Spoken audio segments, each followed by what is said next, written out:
Assalamualaikum warahmatullahi wabarakatuh. Bismillahirrahmanirrahim. Alhamdulillahirabbil alamin wa bihi nasta'in ala umurid dunya waddin. Amma ba'd. Salam sahabat pengadilan.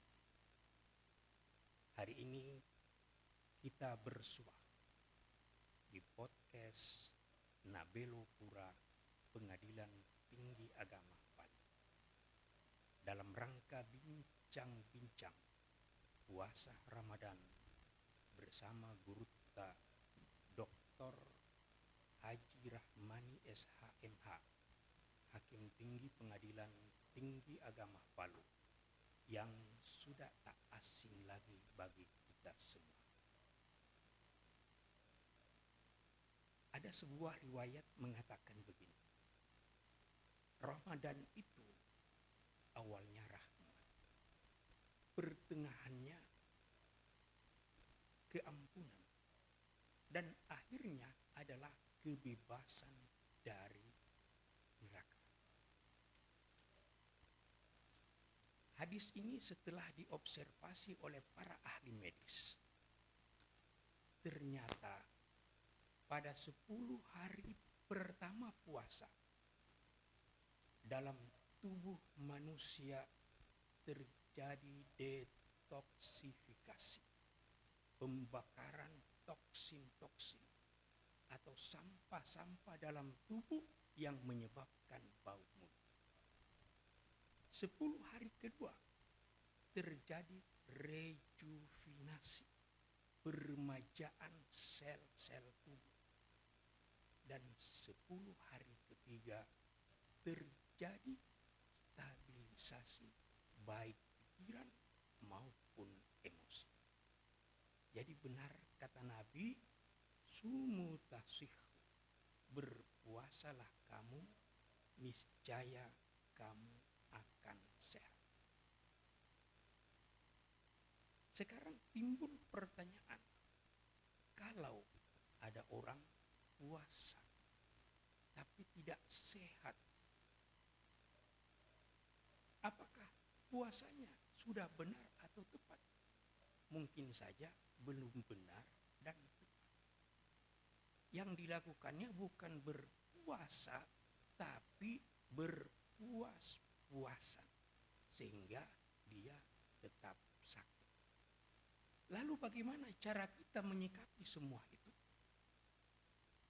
Mari kita ikuti bersama penjelasan dari narasumber kita pada kesempatan kali ini tentang menyikapi bulan Ramadan secara benar dan tepat.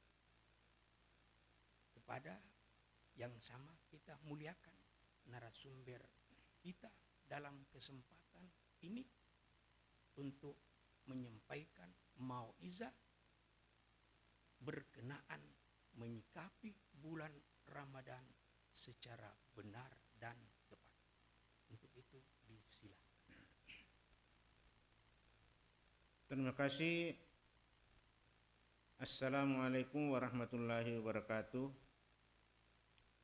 Alhamdulillahirabbil alamin, wassalatu wassalamu ala asyrafil anbiya'il mursalin Sayyidina Muhammadin wa ala alihi wa sahbihi ajma'in, amma ba'd. Pertama-tama, marilah kita memanjatkan puji syukur kehadirat Allah Subhanahu wa taala oleh karena rahmat, hidayah dan inayatnya lah sehingga pada kesempatan ini kita sempat mengikuti bincang-bincang Ramadan yang dilaksanakan oleh Pengadilan Tinggi Agama Palu. Sebagaimana tadi dikatakan oleh host bahwa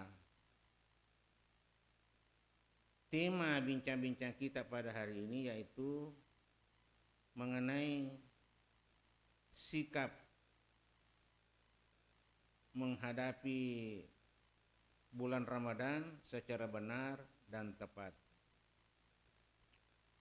Tema ini memang sangat penting Mengapa? Karena kenyataannya di mana-mana masih ada masyarakat Muslim yang menyikapinya secara kurang tepat dan kurang benar.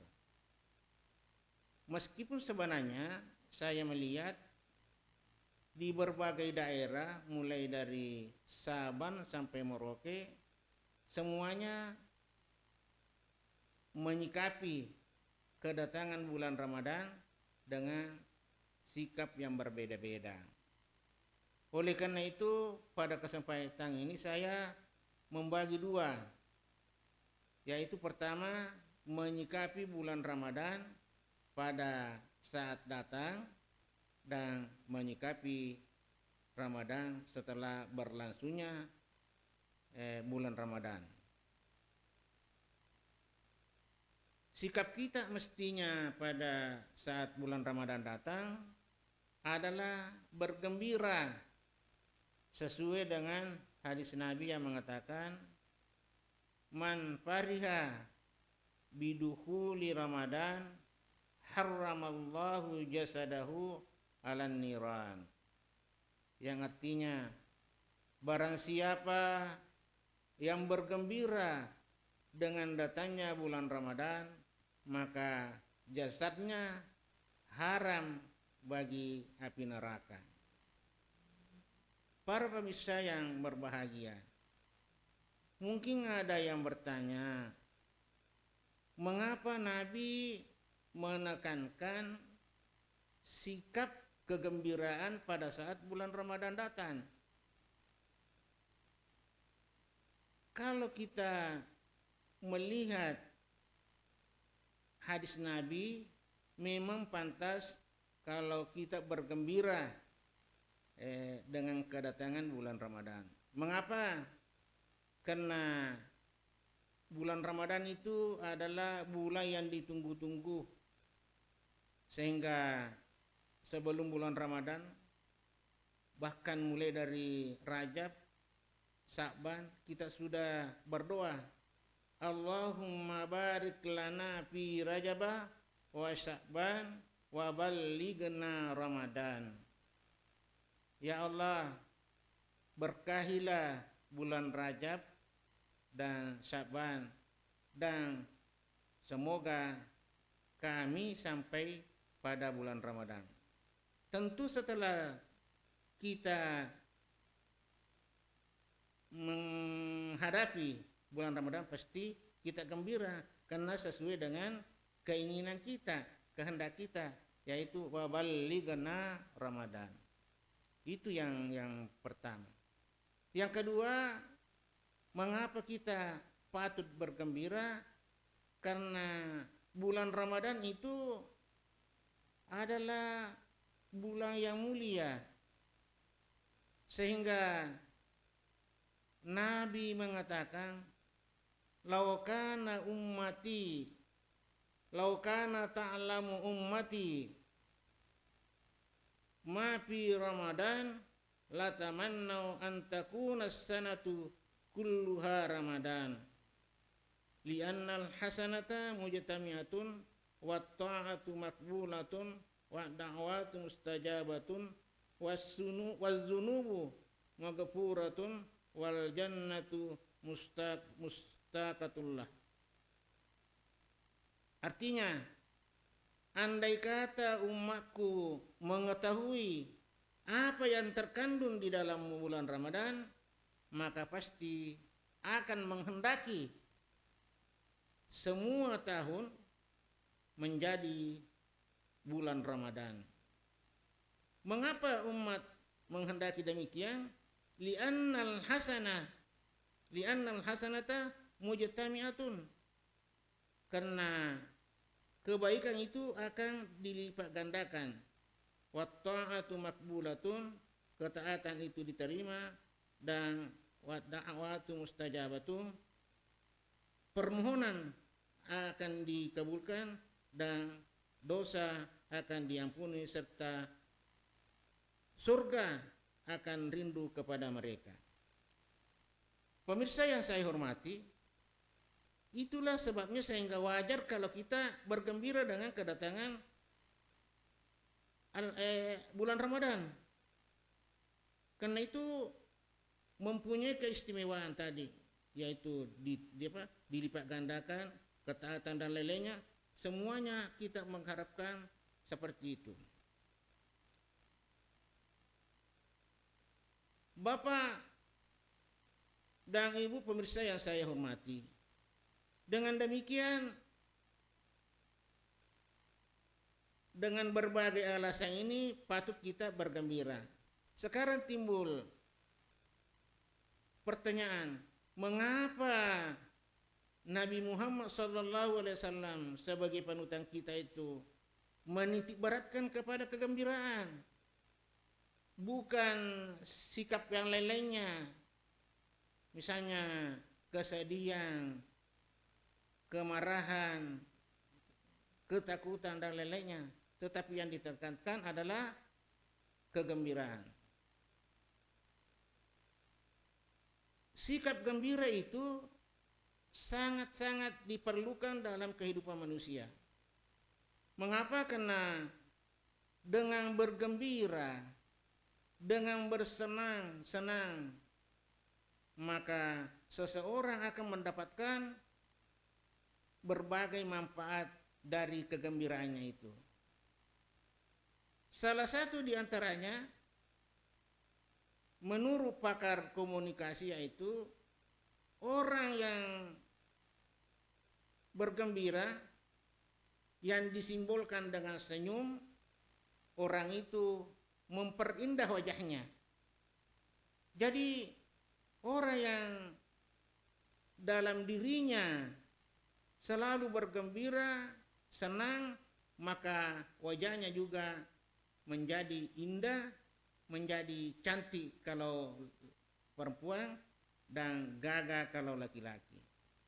Itulah pentingnya kita memiliki sifat atau sikap gembira. Yang kedua, dengan kegembiraan juga orang itu hasil kerjanya bisa selesai dengan cepat dan bisa lebih baik dibandingkan dengan orang yang tidak gembira mengerjakan sesuatu. Jadi memang kegembiraan ini patut dimiliki. Dan yang berikutnya, dengan kegembiraan itu seseorang daya tahan tubuhnya akan meningkat. Artinya apa? Dengan kegembiraan seseorang juga bisa terhindar dari berbagai penyakit termasuk stres. Artinya orang yang selalu gembira, insya Allah dengan kehendak Allah Subhanahu wa taala akan tidak terjadi pada dirinya stres. Itulah yang patut dilakukan oleh seseorang yang menghadapi pada bulan Ramadan. Selanjutnya mengenai sikap kita pada saat berlangsungnya bulan Ramadan. Ini juga penting kita bahas. Mengapa? Karena sudah menjadi kenyataan, apalagi dalam era modernisasi ini, sebahagian umat Islam tidak membedakan apakah ini bulan Ramadan atau bukan bulan Ramadan. Banyak kita saksikan saudara-saudara kita tidak malu-malunya, tidak berat hati, tidak merasa terbebani makan dan minum pada siang bulan Ramadan. Mengapa? Karena mereka memang tidak mengetahui, tidak menyikapi secara benar bulan Ramadan, tidak menyikapi bulan Ramadan secara benar dan tepat. Oleh karena itu, barangkali pemirsa patut kalau saya mengutip satu kalimat di salah satu buku atau kitab yang populer bagi dai, yaitu Durratun Nasihin. Dalam buku itu dikatakan begini, Fayam bagi lil mu'mini ayyahtarima syahrul Ramadan wa yahtarizu minal munkarat wa yashtagilu bitta'ati minas salati wat tasbih wat tazkir wa tilawatil Quran. Artinya, seyogyanya seorang mukmin itu ayyahtarima syahrul Ramadan, menghormati, memuliakan bulan Ramadan.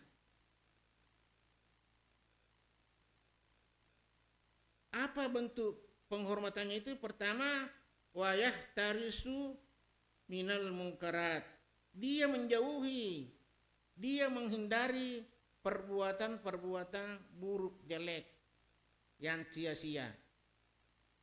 Artinya, kalau memang kita merasa mau memuliakan bulan Ramadan, maka sepatutnya kita menghindari, menjauhi perbuatan atau kata-kata munkarat yang tidak baik, yang sia-sia. Itu yang pertama. Yang kedua, wa yashtagilu bit-ta'ah. Harus siap, sibuk dengan ketaatan. Oleh karena itu, seorang mukmin tidak sepatutnya mengatakan, itu kalau Ramadan kita terlalu sibuk. Baru selesai sholat isya, sholat tarawih. Belum beberapa lama kita lagi bangun sahur. Padahal memang sebenarnya kita ini harus siap. Wa yastagilu bitta'ah. Harus memang kita siap-siap, sibuk, banyak kegiatan tentang ketaatan. Pada buku itu dijelaskan apa itu ketaatan. Bentuknya di situ dikatakan minas sholat, berupa sholat, memperbanyak sholat. Apakah sholat tarawih yang khusus dilakukan pada bulan Ramadan, atau sholat-sholat lainnya yang dilakukan juga di luar bulan Ramadan, seperti sholat tahajud, sholat witir. Yang kedua, wat tasbih,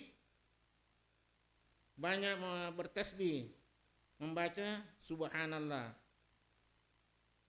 Tasbih ini sebenarnya diperlukan oleh seseorang. Artinya pada saat kita melihat sesuatu yang mengherankan, maka kembalikanlah kepada Allah. Itulah namanya tasbih, subhanallah misalnya. Wat tazkir, memperbanyak zikir, mengingat kepada Allah Subhanahu wa taala. Apakah pada saat kita ditimpa musibah atau pada saat kita mendapatkan karunia. Yang selanjutnya yang patut dilakukan oleh seorang mukmin pada saat berlangsungnya bulan Ramadan adalah watilawatil Quran, membaca Al-Quran. Bapak dan Ibu pemirsa yang berbahagia, dari sekian tadi saya kemukakan hal-hal yang patut dilakukan, disibukkan pada bulan Ramadan ini, maka saya titik beratkan dulu mengenai Al-Quran. Mengapa? Karena Al-Quran ini di samping sebagai sumber hukum pertama dan utama bagi hukum Islam, juga memang sangat diperlukan bagi kehidupan manusia. Bapak dan Ibu yang berbahagia, ada hadis di dalam ada hadis yang dikemukakan oleh Nabi kita Muhammad SAW yang mengatakan, khairun nas man ta'allamal Qur'an wa 'allamahu. Sebaik-baik manusia itu adalah yang mempelajari dan mengajarkan Al-Qur'an. Artinya sebagai muslim kita tidak boleh keluar dari dua hal ini, mempelajari atau mengajarkan. Berbicara tentang belajar dan mengajarkan, tentu ada yang perlu kita lakukan sebelumnya, yaitu pertama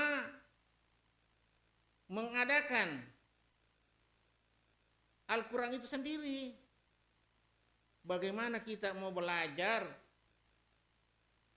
mengajarkan Al-Quran kalau tidak ada Al-Quran kita pegang? Jadi harus kita memiliki Al-Quran.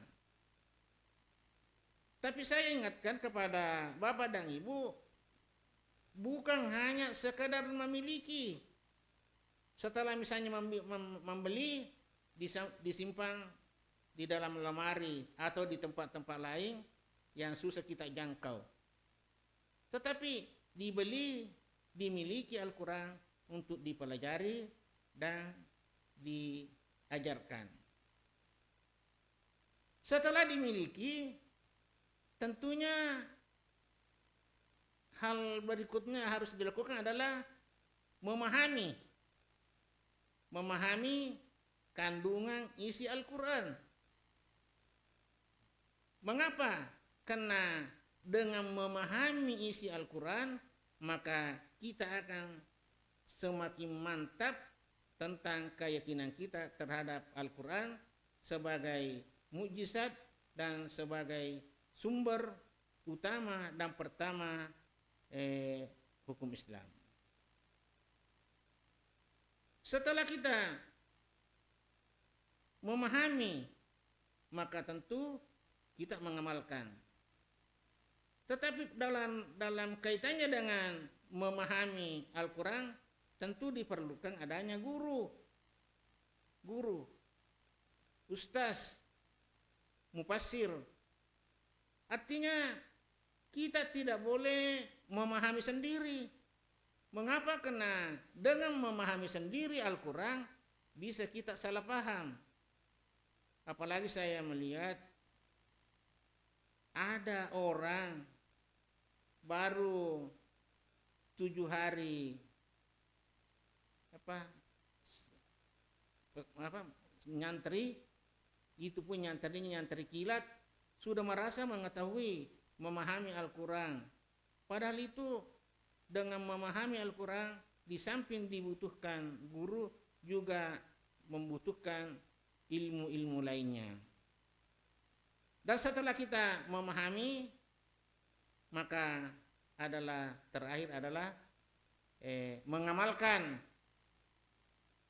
dalam kehidupan kita sehari-hari.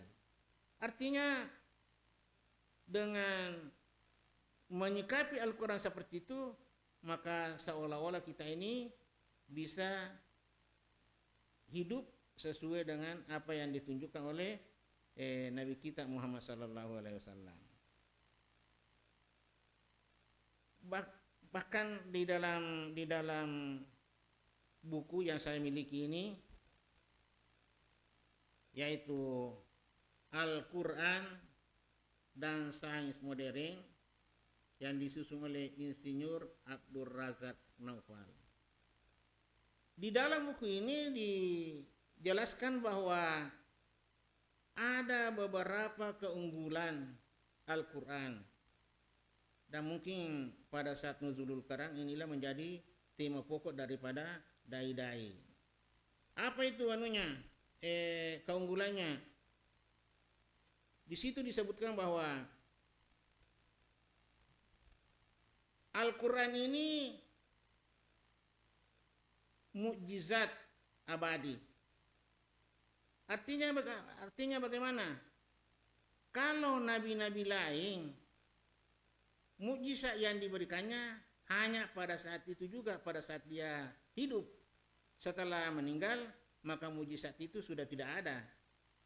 Misalnya tongkatnya Nabi Musa, Nabi Isa bisa menyembuhkan orang mati, menghidupkan orang mati, dan lain-lainnya. Tapi kalau Al-Quran sebagai mujizat abadi, sampai sekarang pun masih tetap mujizat. Itu salah satu di antara kemujizatan Al-Quran. Yang kedua, dari kefasihan atau susunan kata-katanya, belum ada karya ilmiah yang bisa menyaingi kefasihan gaya bahasa daripada Al-Quran. Bahkan di dalam Al-Quran dikatakan bahwa meskipun orang seluruh dunia berkumpul untuk menulis, membuat karya ilmiah seperti Al-Quran, meskipun Al-Quran bukan karya ilmiah, tidak akan mungkin orang membuatnya seperti itu. Yang kedua, atau yang berikutnya, keunggulan Al-Quran yaitu selalu sesuai dengan ilmu pengetahuan atau hasil penelitian para peneliti.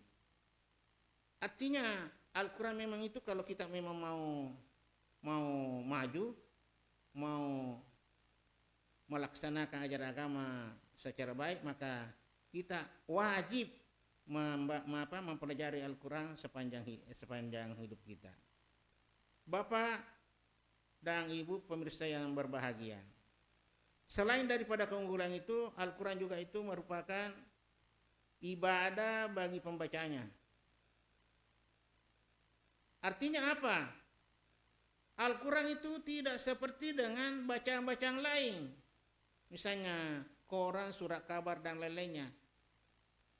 Apa bedanya? Kalau bahan bacaan lainnya hanya sekadar mendapatkan informasi atau dengan pengetahuan.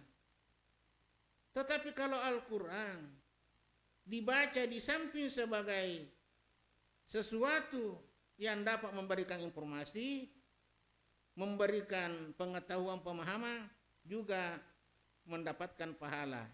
Itulah sebabnya sehingga Nabi mengatakan, barang siapa membaca Al-Quran satu huruf, maka dia mendapatkan 10 pahala. Itu sekurang-kurangnya. Beda kalau dalam keadaan berwudu atau dalam keadaan salat. Itulah beberapa penjelasan mengenai sikap kita terhadap bulan suci Ramadan, baik pada saat bulan Ramadan datang maupun pada saat berlangsungnya bulan Ramadan. Inilah barangkali yang bisa saya kemukakan. Mudah-mudahan bermanfaat baik bagi para pemirsa maupun kepada diri saya. Wabillahi taufiq wal hidayah. Wassalamualaikum warahmatullahi wabarakatuh.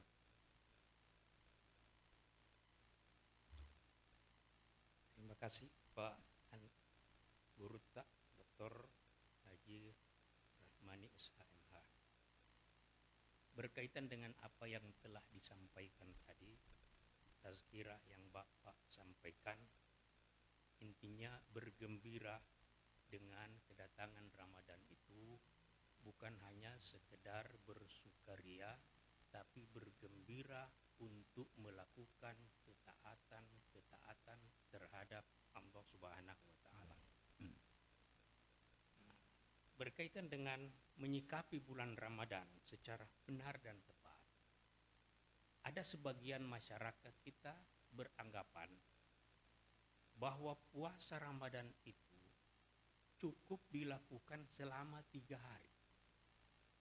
Berdasarkan hadis tadi, awaluhu rahmah, dia puasa pada hari 10 hari pertama, wa ausatuhu maghfirah, puasa pada hari 10 hari kedua, dan wa akhiruhu itqun minan nar, puasa pada pada hari 10 yang ketiga. Jadi menurut anggapan mereka, puasa Ramadan itu cukup dilakukan 30 hari, tidak harus berurutan dari hari pertama 1 Ramadan sampai 30 Ramadan. Ini yang pertama.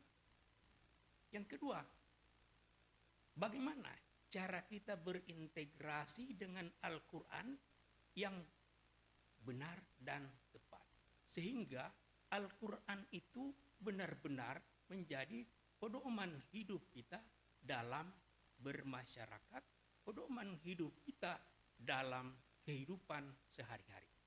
Silakan. Ya, terima kasih.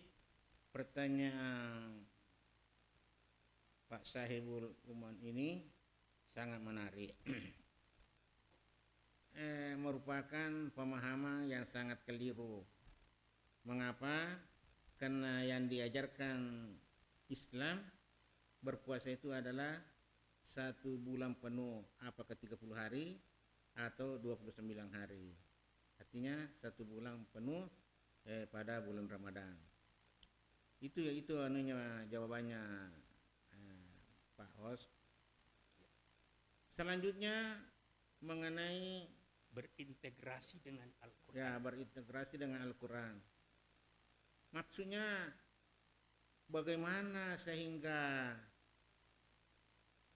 orang, khususnya Muslim itu benar-benar meyakini bahwa Al-Quran itu pantas jadi pedoman hidup. Sebenarnya ini sudah dijelaskan pada surah Al-Baqarah yang mengatakan zalikal kitabul la raiba fihi hudal lil muttaqin. Artinya begini, orang sebenarnya tidak perlu lagi meragukan tentang Al-Quran sebagai pedoman hidup.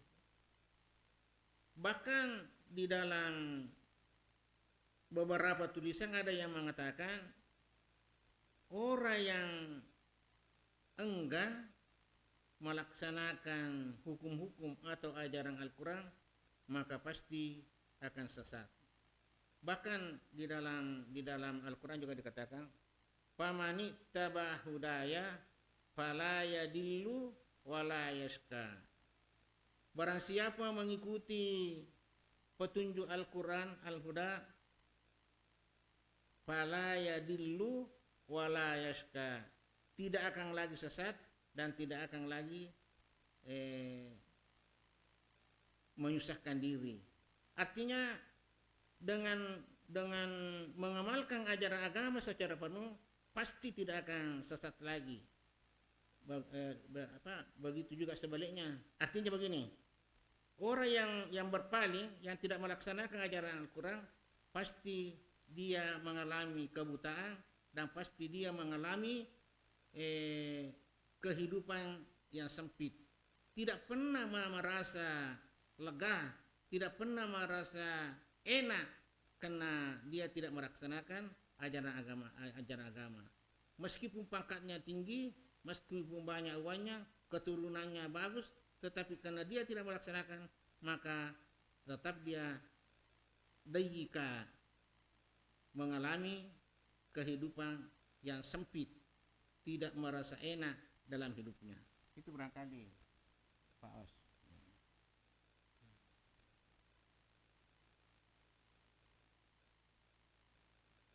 Jadi ini menarik sekali apa yang Bapak telah sampaikan. Masih berkaitan dengan menyikapi bulan Ramadan secara benar dan tepat. Apa kata kunci dalam kajian hari ini untuk dipedomani oleh masyarakat kita sehingga memasuki hari-hari berikutnya mereka itu bisa melaksanakan menyikapi bulan Ramadan secara benar dan tepat sekaligus berintegrasi dengan Al-Quran. Ya. Sebenarnya kalau kita menyikapi bulan Ramadan secara benar dan tepat maka pasti sekaligus kita melaksanakan atau berintegrasi dengan Al-Quran. Artinya kalau kita mengisi bulan Ramadan ini secara benar seperti tadi saya katakan dengan menyibukkan diri kepada ketaatan Allah Subhanahu wa taala dengan salat, tasbih, tazkir, dan tilawatil Quran, maka itulah orang secara otomatis juga mengamalkan atau berintegrasi dengan ajaran Al-Quran. Itu barangkali Pak Hos. Ya, terima kasih Pak Guru Pak. Demikian bincang-bincang kita pada kesempatan kali ini. Mudah-mudahan apa yang sudah disampaikan oleh Guru Tak tentang bagaimana menyikapi bulan Ramadan secara benar dan tepat dapat kita aplikasikan dalam bulan ini dengan sebaik-baiknya, sehingga puasa amaliyah Ramadan yang kita lakukan diterima oleh Allah Subhanahu wa Ta'ala. Terima kasih kepada Guru Tak yang telah memberikan mauizah dan tazkirah pada kesempatan kali ini. Kepada para pemirsa diucapkan jazakumullah khairan katsiran. Wassalamualaikum warahmatullahi wabarakatuh. Waalaikumsalam warahmatullahi wabarakatuh.